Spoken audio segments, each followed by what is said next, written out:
Hey team, hope everybody's doing well. Just a quick update for what I got done in June. Month started well, but then I got a touch of the man flu, and given we've had single-digit temperatures in the man cave, productivity sort of dipped a bit after that. I did manage to get these two field pieces done for the Russian Napoleonics. Happy to get them based up. Given it's Russian artillery, probably need a lot more before it looks like a proper army, but this will be a good starting point for sharp practice at least. 2 guns should be plenty for that game. And also on the sharp practice front for Russian Napoleonics, I got 4 mounted big men done. Same basing scheme as the artillery. So I think I've possibly got enough for a game now for the Russians. They still don't have any cavalry, but I'll make a start on the hussars soon enough and hopefully get those guys on the table too. This guy was a trial run. This is a Battletech Commando miniature. I've got a Kickstarter coming for the Mercenaries box set in due course, so I just wanted to get some practice in at doing up a miniature to at least tabletop to see what the process was like. I haven't painted one of these new Catalyst miniatures before, and yeah, they're really, really good. I'm really impressed. So looking forward to getting some more of those done up and hopefully get a couple of Lancers on the table.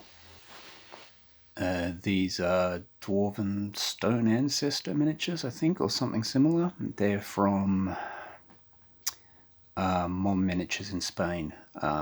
Again, I've talked about this company, really like them, can't get them in Australia anymore, but if they are still shipping to your destination, check them out. Because really, really nice miniatures. This was just a very quick paint job using the I can't remember, Space Wolves Grey contrast paint as a final shade to try and get the, I guess, the base underlying miniature, which had been dry brush, sort of tinted towards the blue end of the scale, and I was quite happy with the way it worked out, to be honest. The bases were done up using one of the green stuff wool rolling pins, and I've tried my hand at using some of the I think it was the Vallejo pigments on the bases to try and give it a bit more warmth and interest there. So yeah, I'll keep practicing, we'll see how we go. This is the final 4 ogre miniatures from the Wargames Atlantic Landsknecht Ogres box. So I've got a champion and 2 blocks of 4, or you do 3 of 3. There's 9 in the box, obviously, for those doing the maths at home. Great fun to paint, really happy with the way these look. Again, done in the Marienburg paint scheme. Very much looking forward to getting these on the table at some point in some guys. But yeah, also probably going to get some more just to paint because they were that much fun. Highly recommended. And so in very serious things to be painting, this is a group of 20 Goblin pirates. I got 18 off Etsy, 3D resin prints. I don't remember the name of the provider or the original manufacturer, apologies, but if you do a search for Goblin pirates, you'll probably find them. And I added these 2 guys who were Pathfinder miniatures with the torches. The torches were just done with a zenithal pre-shade and then using the Army Painter Speed Paint version 1 yellow in a heavy wash because that seems to have red in the recesses. It means the flames are exactly the wrong way around, but I'm trying not to let my OCD get the better of me and just leave it as is. Because if I try and sort of paint it properly and reverse the color, I'm not going to get the same level of gradation that the paint just settling managed to give. Anyhow, these are a lot of fun. Every one of them, as you can see, is a very serious pirate. They've all got so much personality. Yeah, so there's guys fighting with mobs. There's a guy in a bucket, ammo carriers, drinkers. The guy at the back left's got a shark. Some of them are looting. It's, yeah, they're all just really, really fun. So if you're in the market for some goblins, maybe check these guys out. And finally for the month, I got another half Pike block done. Again, Swiss Pike. These guys just using a black and white paint scheme and the associated banners that I had. Banners are from the Perry Miniatures box sets, which is where most of these guys came from, except for the metal ranks in the front. and the bigger banners are from Pete's Flags on eBay. I'm going to have to break out all the Italian wars at some stage and see how much I've actually got. I think I'm short on a lot of Swiss Pike. So I'm probably going to need to do up another full block and then start adding to the ones I've originally got. The idea was to have 3 large blocks of Swiss Pike because I know when they fought on their own, they tended to use that sort of formation of just 3 massive blocks.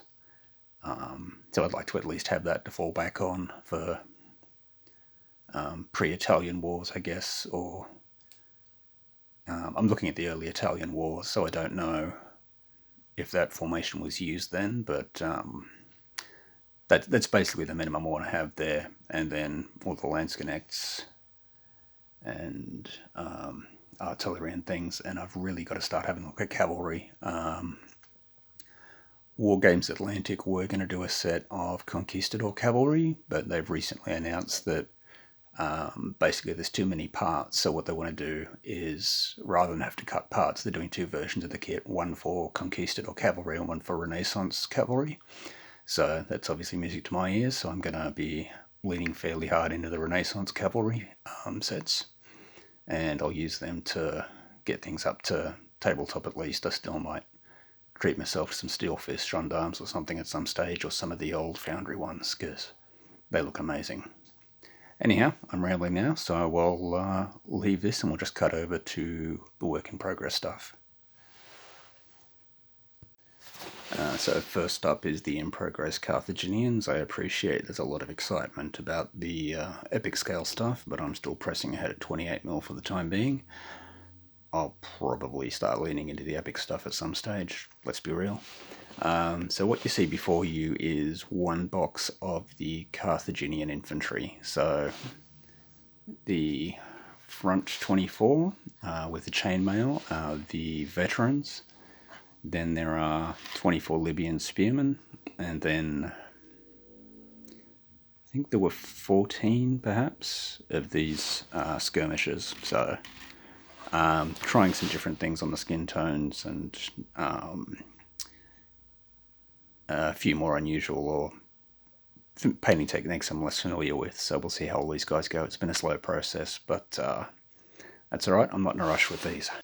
As well as the Carthaginians, I've managed to assemble 1 pack of the Numidians. These guys come in bags of 24, so I'm going to use these guys as closer order troops. My reading suggests that they did use close order troops, but that might have been when they were actually fighting Carthage, so I don't know how historically accurate these are going to be as use for Carthaginian mercenaries, but it'll provide something different for the Numidians anyway, so I'm keen to get 1 or 2 of these guys in, I guess, tighter close order formations, and then the rest will be used as skirmishers or, I guess, mobs of lighter infantry. So yeah, for these guys I'm using Scutum style shields, but for the lighter or skirmishing troops, obviously they'll just have the smaller circular hand shields. Apologies in advance, switching to shaky cam here. I found a group of 40 Mantic skeleton warriors when I was cleaning up looking for something else, so decided to get them painted up on the table.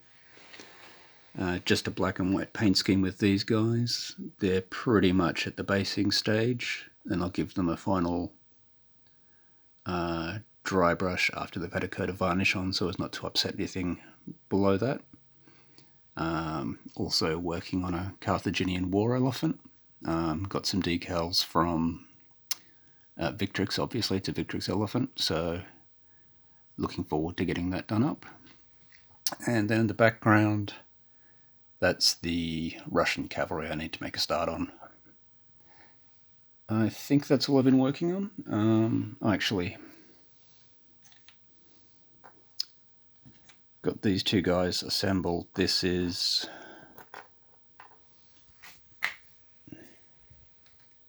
we can get that to focus. Yes, there we go. These guys are the War Games Atlantic Barons War Infantry. There's been a lot of posts about them that I've seen. Really nice kit. good combination of weapons, lots of helmet options. To my eye, I won't grab the miniatures out now, but to my eye they are slightly larger than the medals. But it might be because the medal miniatures from Footsore are in a slightly more dynamic pose.